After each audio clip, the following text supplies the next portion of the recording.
नमस्कार दर्शकों, कैसे हैं आप सब। हरतालिका तीज की आप सभी को बहुत बहुत शुभकामनाएं। भगवान भोले शंकर और माता पार्वती की कृपा से आप सभी का अखंड सौभाग्य बना रहे। तो आइए हरतालिका तीज की व्रत कथा शुरू करते हैं। यह व्रत कथा शिवजी ने ही माँ पार्वती को सुनाई थी।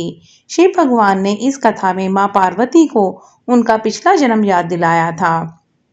तो आइए विस्तार से इस कथा को करते हैं। शिवजी भोलेनाथ पार्वती माता से कहते हैं, हे गौरा, पिछले जन्म में तुमने मुझे पाने के लिए बहुत छोटी उम्र में कठोर तप और घोर तपस्या की थी। तुमने ना तो कुछ खाया और ना ही पिया, बस हवा और सूखे पत्ते चबाए। जला देने वाली गर्मी हो या कंपा देने वाली ठंड, तुम नहीं हटी, डटी रही। बारिश में भी तुमने जल नहीं पिया। तुम्हें इस हालत में देखकर तुम्हारे पिता दुखी थे। उनको दुखी देखकर नारद मुनि आए और कहा कि मैं भगवान विष्णु के भेजने पर यहाँ आया हूँ। वह आपकी कन्या से विवाह करना चाहते हैं। इस बारे में मैं आपकी राय जानना चाहता हूँ।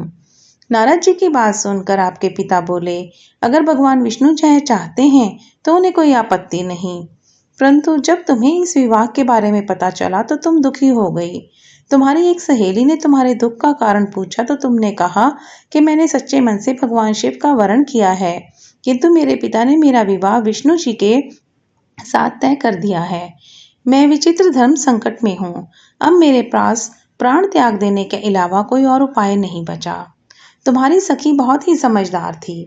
उसने कहा, प्राण छोड़ने का यह कारण ही क्या है। संकट के समय धैर्य से काम लेना चाहिए। भारतीय नारी के जीवन की सार्थकता इसी में है कि जिसे मन से पति रूप में एक बार वरण कर लिया, जीवन पर्यंत उसी से ही निर्वाह करे। मैं तुम्हें घनघोर वन में ले चलती हूँ, जो साधना स्थल भी है और जहाँ तुम्हारे पिता तुम्हें खोज भी नहीं पाएंगे। मुझे पूर्ण विश्वास है कि ईश्वर अवश्य ही तुम्हारी सहायता करेंगे। तुमने ऐसा ही किया। तुम्हारे पिता तुम्हें घर में न पाकर बहुत चिंतित और दुखी हुए। इधर तुम्हारी खोज होती रही, उधर तुम अपनी सहेली के साथ नदी के तट पर एक गुफा में मेरी आराधना में लीन रहने लगी। तुमने रेत के शिवलिंग का निर्माण किया। तुम्हारी इस कठोर तपस्या के प्रभाव से मेरा आसन हिल उठा और मैं शीघ्र ही तुम्हारे पास पहुंचा और तुमसे वर मांगने को कहा। तब अपनी तपस्या के फलीभूत मुझे अपने समक्ष पाकर तुमने कहा, मैं आपको सच्चे मन से पति के रूप में वर्ण कर चुकी हूँ। यदि आप सचमुच मेरी तपस्या से प्रसन्न होकर यहाँ पधारे हैं तो मुझे अपनी अर्धांगिनी के रूप में स्वीकार कर लीजिए। तब तथास्तु कहकर मैं कैलाश पर्वत पर लौट गया।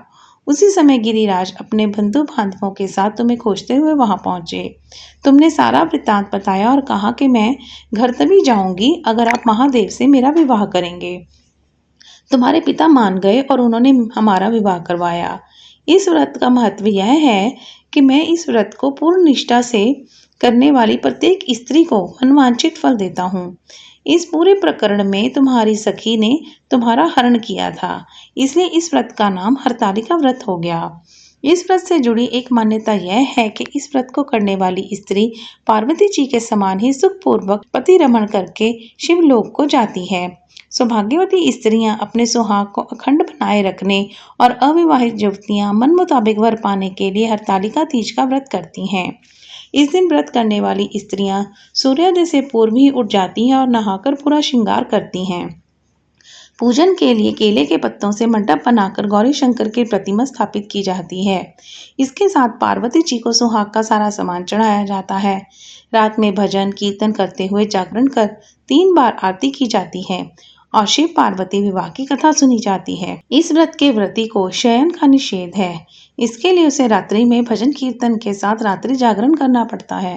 प्रातःकाल स्नान करने के पश्चात श्रद्धा एवं भक्ति पूर्वक किसी सुपात्र सुहागिन महिला को श्रृंगार सामग्री, वस्त्र, खाद्य सामग्री, फल, मिष्ठान एवं यथाशक्ति आभूषण का दान करना चाहिए।